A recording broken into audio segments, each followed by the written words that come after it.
Hello, everyone. Today I am joined by Nick Griswold, the prototype. Nick, how are we doing today? Doing great, dude. Doing great. How are you? I'm doing good today, man. I'm doing all right, just a bit sick. So you start. I wanted to ask about the start of your career. So you started your career. Your first fight was a kickboxing match. But what was your introduction to MMA, and how did you kind of grow to love it? My introduction kind of goes way back before I even started training. I had a friend who's really into UFC at the time, one of my best friends. He introduced me by just kind of showing me some fights. I didn't grow up watching it, so it was definitely something new to me. I grew up as a soccer player, so Okay. it was a lot of that. And I think one of the first fights he introduced me was the Nate Diaz Conor McGregor one. Where Diaz, he takes his damage, but he's got that cardio. He outlasted Connor. Connor shoots in, finishes him with the rear naked choke, and he's all bloody and he's up in the camera saying whatever. But that was a big introduction for me. I was like, man, this is really a sport that's like no other.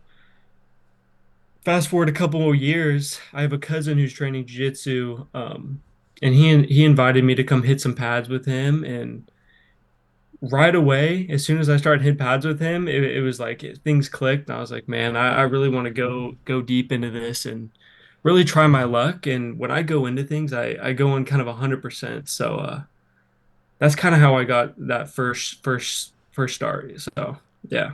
Okay. Did you take a lot of inspiration from a guy like Nate Diaz? Because I know you're from California as well. Is that kind of like that connection kind of inspired you a bit too? Yeah, at first it's kind of funny. At first, yes, because I'm a lot of my I have a lot of cardio. So a lot of it goes, so I'm like, I kind of equal with Nate on the fact that he's got a lot of cardio, but the one thing he doesn't hit hard and he takes a lot of damage. And those are two things that I really want to improve on as I kind of get more experience is gaining some more power. And also I don't want to take as much damage throughout my career. There's a life after, so I don't want to be destroyed at the end of my career. So Most definitely, I agree. It's definitely a smart thought process to have. And I see you're always kind of like working on all areas of your game. You've done Muay Thai, kickboxing fights. I mean, you've done a jiu-jitsu, you've done multiple jiu-jitsu tournaments. mhm. I mean, you kind of just work on all these areas of your game and you're kind of like you're very early on in your career, but it's clear you have the hunger to progress and really work on your game and get better. Yeah, I know it's going to take some time, but I think that's why I focused a lot on striking in the beginning because you really have to dial in certain areas of the game. Because MMA, there's so many different things you got to focus on. If you can kind of become a specialist, you can, especially in the amateur scene, you can take over certain areas of the fight. And then it's just a matter of equaling all those other parts of the game, the grappling, the ground and pound, everything, the takedown defense, everything. So. Most definitely. So you said you went to a gym and started training after getting into UFC because of your friend. Yeah, Was that Gorilla JJ Pleasanton or no? yes, it was. So Yes. my cousin, who I first started hitting pads with, he's been training there for a while. He's a blue belt.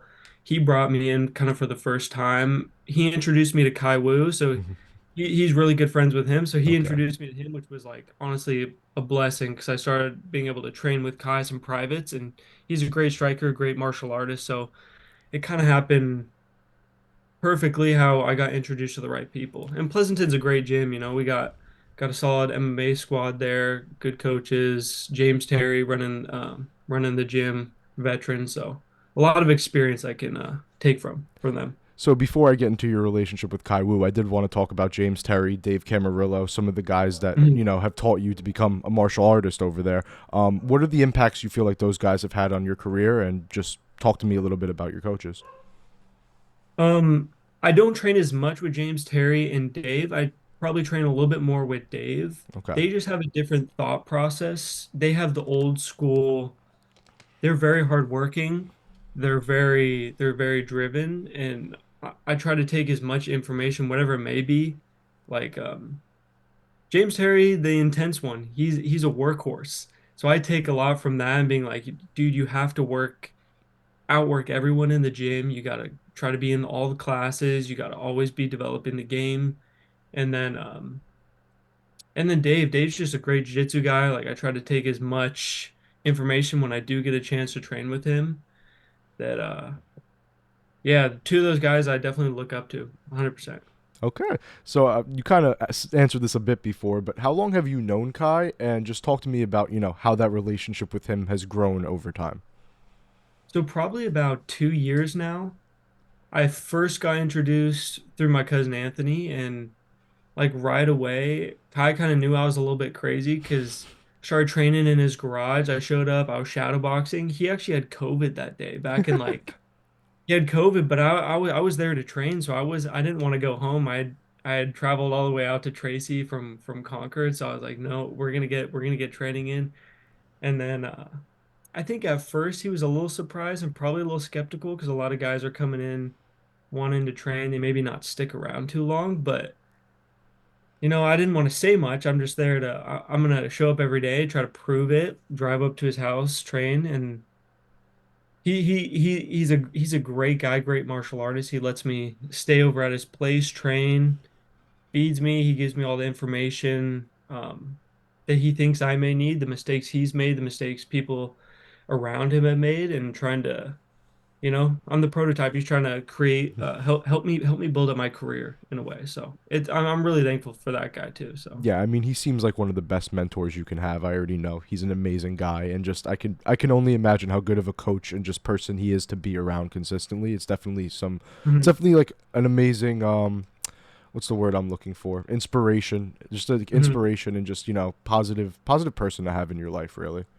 Yeah, really positive person, and the way he breaks down a lot of the techniques, a lot of the mental side is a lot different than what I've learned from some other people.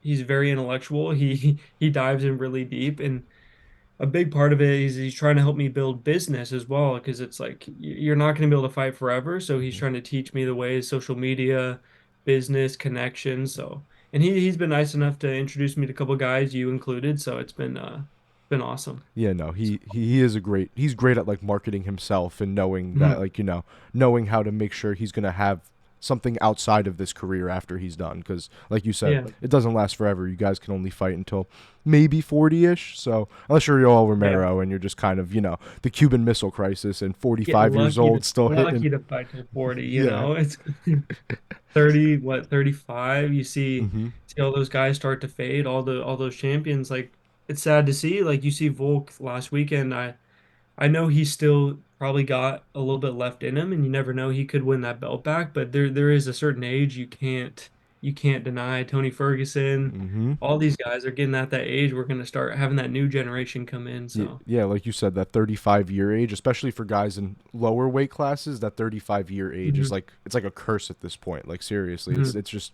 it's getting scary unless you're Jim Miller too. I mean, there's Yeah, exceptions. There's always going to be exceptions, but always mo- gonna be most exceptions, of the but time, yes, you're right. So you made your amateur debut on the same card as Kai back last February. I mhm. wanted to ask, what was that experience like? I know you fought in Taiwan. Have you ever been in Taiwan? And just talk to me about that experience. That one was a crazy one because I'd only been probably training for about 8 months with Kai, roughly. And he told me, "Hey, I'm gonna fight in Taiwan if you want to come fight amateur." And I said yes, like I'm all in. So I was like, you know what, that'll be pretty cool. Get to travel, get to experience a new place. I've never been to Taiwan, so I was like, man, that's cool. It was a tough experience, I cut to 145 for the first time. So I'm doing that in a whole different environment. It's like all different food. My training partners, no one really is speaking English, so it's like the training partners, the fight week is like a little bit hectic for me, and it turned out to being a great experience because not a lot of other fights I'll have this early on will have that much stress. So that was kind of a cool experience to experience like the first time. It was it was wild. And then afterward you get to get all that good food. Taiwan's such a safe place. You can walk around all night, go to the night markets, eat whatever you want. It was just great. It was So it was you walked me perfectly into my next question. I was going to ask, what was your first post victory meal? Oh, I think we ended up getting. Oh no, you know what it was? It was dumplings. Oh, okay. So Kai was doing a YouTube segment with some other of his friends that he's working with, and they had 8 the day before because Khai, since he's a pro, he weighs in day before. Yes. So he got to weigh in a day before me. So I'm like starving. This is the last day. I'm miserable. They're all having eating dumplings, he's rehydrating, all that. And then after the fight, they actually brought me some dumplings, just because they knew I missed out the day before. So that was That's awesome. awesome. So I had that, and then we went out to Korean barbecue, and I stuffed my face and went out, got a bunch of ice cream, I think, and it was great. Good, good. I'm happy to hear that you celebrated properly with the food. Yeah. Because I know, like you said, Taiwan, the night markets and everything, a lot of good food over there. So happy to hear you Hmm. got to experience that after your weight cut. Yeah. Oh, So, yeah. I was that. so it was like you said, it was less than a year before the start of training. You said 8 months from when Mhm. you started training and had your first amateur fight. Normally, people take years sometimes to have their first Mhm. fight. What made you kind of confident enough to step in there so early on in your career? I would just say the confidence in the training, I did a lot of private sessions with Kai just because he's such a great pad holder striker. I was mainly a striker at that point. My ground game was basically Nick, get up. And I was getting worked in the gym every day too, like during sparring and stuff. We have a lot of good guys, good grapplers. So I was Okay. getting taken down, and the one thing I have is cardio at that point. It's like I got cardio enough to like, dude, just scramble, get back to your feet. It doesn't matter what it looks like, get back to your feet. And I just got confidence from that. And as soon as that fight in Taiwan happened, I did get taken down, and I had confidence enough to, say like, all right, we got this. And I think a little bit of it is delusional.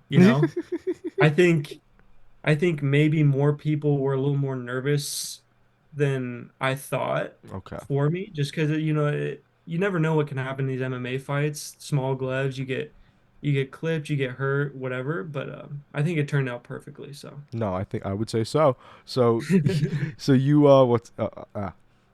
sorry, you had a 22-second knockout in your second fight following your Mhm. first performance. That was back on October 14th. What was it like to experience two wins in such a short amount of time? Because then you followed that up the next week and got Mhm. a third round. Was it a third round knockout or second round knockout in your Yeah, it third was the fight? second one. The first fight that was pretty surreal. I knew he was going to be a dangerous guy. He came out blitzing right to start. He did catch me, I think twice or maybe 3 times. Circled, used my footwork, and then that's kind of what we had prepared for. And then I slid back and hit that right hand, and it was honestly surreal. In that moment, I was like, man, I didn't even. Everything happened so fast. I really didn't even know how it happened. Um, And that was crazy because I was perfect because I knew if I got injured, I wouldn't be able to fight the next weekend because we already planned, all right, let's try to go back to back. Just because that's something cool. Like, not a lot of people can say we went back to back, especially getting back to back wins. Yeah. The second guy, I actually had like 3 opponents for that fight. So they switched it like 3 different times. And I think the Thursday before that Saturday, they'd given me a new opponent. Didn't really have time to prepare for him. I knew he was going to be a wrestler. Okay. And then it ended up being a second round finish. He ended up just quitting just because he didn't really have an answer for what I had. A lot of just beating him up on the ground. It wasn't pretty, but it was a win. So that was cool. Yeah, no, I Really saw cool. some of it. You were landing like some elbows as he was like grabbing onto your leg and stuff. Like Yeah, it you were was like kind of. hammer fist, so no Hmm. elbows, but Okay. yeah, just hammer fist. He was on that low single, and I was just trying to beat up him, beat up his body. Um, I caught him a few times clean. Like our first exchange, he shot in really low, and I threw an uppercut, and I remember clipping his nose, and all of a sudden he's leaking all over my Nice. leg. So um, it was cool. That I think definitely the confidence from the weekend before to be able to go in, but um, it was tough. Like going back to back, there wasn't really any time to celebrate after the first fight, which was tough. But afterward, it was nice to be able to relax, see the family, and do all that stuff afterwards. So Yeah, and double celebration because you had two big yeah. knockout wins. I mean, that second fight. I mean, I saw the knockout, and I mean, for an amateur fight, especially, you put that guy Mhm. down. Like that was like very impressive. Like that was a right hand. I'm pretty sure, straight right down the middle, Yeah. and you put that guy down, and I think he was out Yeah. cold. Like that was a good knockout. Thank you, dude. Thank you. Of It was course. great. I think it was just timing the way I threw it. It just good structure, you know. I we always talk, me and Kai, we always talk about how I don't have much knockout power, but it happened to be my first four fights have been by finish. Yeah. I think it just attributes to the training and the timing, the timing of these strikes, and you gotta have good striking in MMA. Yeah. Like it starts with the hands. A lot of good boxers are at the top. You see Taporia. Taporia's got great boxing. He's got a lot of power, so definitely helps in MMA. So you fight again for the second time in 209 Beatdown and on March 2nd. I want to say it is, right? It was the that next weekend, so I think it was October 14th and October No, no, I'm 21st. I saying your think those next were the fight, like two. coming up. Oh, yeah, Yeah. okay, the next fight. Yeah, yeah, Yeah. March 2nd. So I saw they messed up your name for your last fight. Do you know how that happened and will that be corrected this time? Yes, it'll be corrected this time. I don't know where they got it was Rizwan. Yeah. Um, I thought it was pretty funny, after the fact. It was like waiting to see the video, and when I saw Rizwan, it was kind of funny to me, but I was like, what, if they want me to fight another one, then we're gonna have to fix the name for the Yeah, next no, most definitely. I can understand why it was funny, but I'd be kind of pissed off. Like, like I'd want my name to be, put up there and marketed as I'm getting a big finish Yeah. win. So you said you had Yeah. you said you had four fights now? Yeah, so three MMA fights and then Okay. one Muay Thai fight. Yeah. Okay, that makes sense because I didn't know if you knew, but you have two Mhm. different topologies.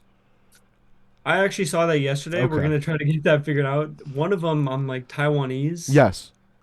Yeah, so yeah, it's weird. I don't know what happened there, but One of them has your first fight from Dragon Fight when you fought with on the same card as Kai, and then the mhm. next two are on a different topology. I originally was doing my research, and I was like, okay, he only has one fight. He was like, he took like a year-long break after, Uh, after getting a nice knockout win and everything. I was confused. Then I looked through your page and saw you had multiple other fights, and I was like, okay, hold up. Looked up your name on Tapology, and sure enough, there was two of you. yeah. I think we're gonna try to get in contact with someone from there and have them fix it, but yeah. So I can definitely help you get in contact with someone. I know a yeah, couple guys that work for cool. Tapology, so I can definitely Yeah, help that'd be with that. awesome. So I wanted to ask, what was the reason for the move up to 155 pounds for this fight? Because if I'm not mistaken, your other three fights have Mhm. been at 145 pounds. Mainly just because for amateurs, same day weigh-in, cutting down to 145, is a big cut, and I think for amateurs. I think I obviously have the height and the length and the size for 55. I think as a pro later on, I do want to cut down to 45s and fight at 45s. There's a lot of big guys, a lot of powerful dudes. But for this fight, like I'm pretty confident in going in, not having to cut as much weight. My cardio might even be a little bit better. And I'm not a small 55er either, Like I'm still a pretty big size for that. So it'll be cool to fight at 155. Okay, so it's kind of just like almost like a test run in a sense to see, how you feel and how you like fight at 155 pounds basically, because you could be a Yeah. completely different fighter in a sense. hmm Okay. And I think cutting down a lot of weight is like if I'm going to be cutting a lot of weight later on in my career, it's like each time you cut weight, it's taking toll on your body, Hmm. It's tough to get down to 145. It's definitely doable with my body type, but I definitely prefer to feel a little bit better going into this fight. So, How much weight do you normally cut, if you don't mind me asking? well, I'm usually walking like the heaviest I ever get, maybe 170. Okay. So, 15 pounds for 45 is like 20 pounds, Hmm. maybe. Okay, that's about right. It's I know, it's and I know some guys cut like 30, 40 pounds, and like that yeah, that some is guys are crazy. crazy, and I Yeah, know 20 pounds is pretty crazy, but it's in MMA it's normal. It's yeah. it's almost if you're not cutting weight, then it's tough, sometimes. So, So you're 3-0 in MMA with three knockout Mhm. wins to this point. Are you looking to add a fourth knockout win here, or do you think we might be able to see some tricks pulled up out of your sleeve or something? W- yes, I would say yes. I'm never gonna be just looking for a knockout. It's always going to come just in the flow of the fight. We're going to see what this next guy gives me, what Okay. what he presents, and then um, we'll let these hands fly a little bit. And The one thing I want in these next couple fights to really show off that I am a mixed martial artist. I want to start showing off a little bit of the grappling I've been working on. Hmm. So we'll see. I may mix it up a little bit, and we'll see if he can handle the level changes and everything. So I'm excited for this one. I'm looking forward to see what kind of tricks you use there. So I see you use a lot of motivational quotes on Instagram. I wanted to ask, Mhm. what do you think the importance of having a healthy mindset is, and what are some things you do to keep your mindset focused? I think mindset's one of the biggest things, especially in the sport. Like you got to wake up every day. You got to be motivated to go train. You got to be motivated to stay on task. You got to have the ability to listen to your coaches and all of that. And some of the stuff I do is just getting your mind off of it some of the times. Like you're working so hard, you don't want to burn your brain out, like especially before a fight. Um, there's times to train really hard, but then there's times like I love going on a good hike, just spending some time out in nature, relaxing, no phone, just take a walk, relax, get the breeze, get the sun. So yeah, like just taking my mind off it, spend time with the family, spending time with my girlfriend. So it's a big thing, just getting your mind off, prepared, and then getting back into training the next days and all that. Is So your family supportive of your career choice, and do they look forward to watching you fight, or are they more like, I don't want to see it? they're definitely supportive. I've been pretty lucky with getting having both my parents be supportive, whatever path I'm trying to take. I know it makes them nervous, and I know it's not ideal for them to go to a fight and watch their kid fight and possibly get knocked out, possibly get hurt. But they definitely show the support. They're here for me, and all of that. So man, I'm pretty thankful. Okay, so I wanted to give you a chance to shout out any other training partners you have at Guerilla JJ, or just people Mhm. you train with in general, because I know we talked a bit about Khai, but you said there was some other people, so I wanted to give you a chance to just talk about some of those other people. Yeah, we got a couple guys. JT Donaldson, Grandma's boy. He's actually fighting on the 24th, this Friday. I think he's fighting 145 or 140. He's one of the veteran pros that we got. He's Okay. he's fought a lot of times. He's started training probably a little bit before Kai. Um, he's a big inspiration to me. He's always in there. He's always training. He's always getting after it. We got another pro, Lucas Martino, Muay Thai base, great MMA fighter, 155 or super long, utilizes a lot of his elbows and knees. Um, man, there's a lot of guys. Albert, we got a couple of guys who don't plan on going pro, but they're great training partners. They go in, they push you. Um, and then BC, our coach, used to fight in the UFC. Man, Okay.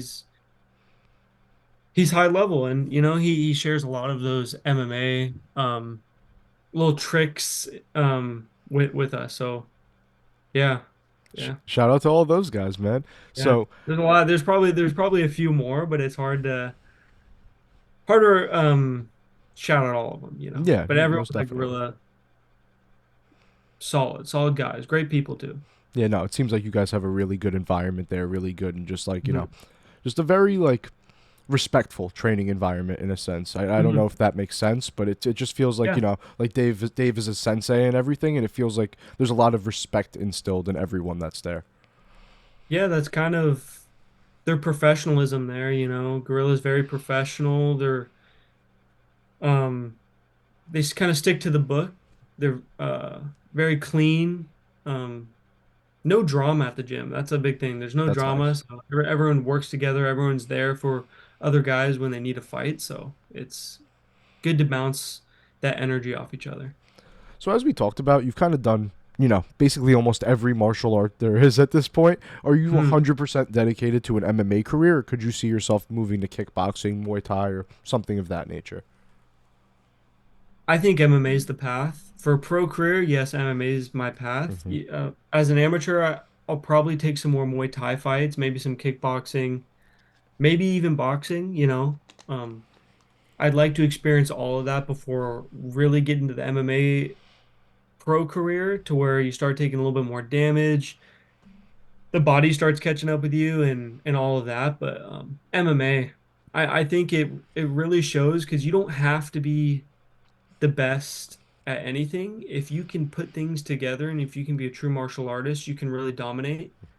Like myself, I could possibly outgrapple someone with a better grappling pedigree than me just because MMA rules. You're standing up, you're striking. If you can level change at the right time, if you can fake for takedowns, go up top, strike. There's so much to think about. It's hard to deny like anyone in that sport. Like it's really an amazing sport. Well, you're completely right because I mean, Marab talked about this before his fight with Henry this past weekend. He said he's definitely a better wrestler than me. He beat me in a wrestling match. He's the gold medalist, but in MMA, I will out wrestle him, and that's exactly what happened. He was able to out Yeah, wrestle Henry in MMA because when you put everything together, it's just a different fight. It's just a completely different sport, you know?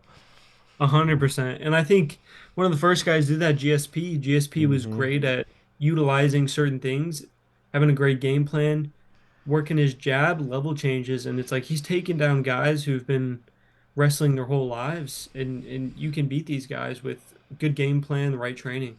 So, So, is there any plan for you turning pro, or is that kind of something that's still put on the back burner as of right now? um, I'm thinking about it and I'm talking about it with my coaches. I'm possibly given this year, see what happens this year, maybe a little bit in the next year, and then developing a little bit more time to get into that pro career. If I Okay. go 4 years as an amateur, I think that's pretty solid, especially with just 4 years of experience. Like, didn't have any martial arts background, so 4 years as an amateur, I'll be what, 26,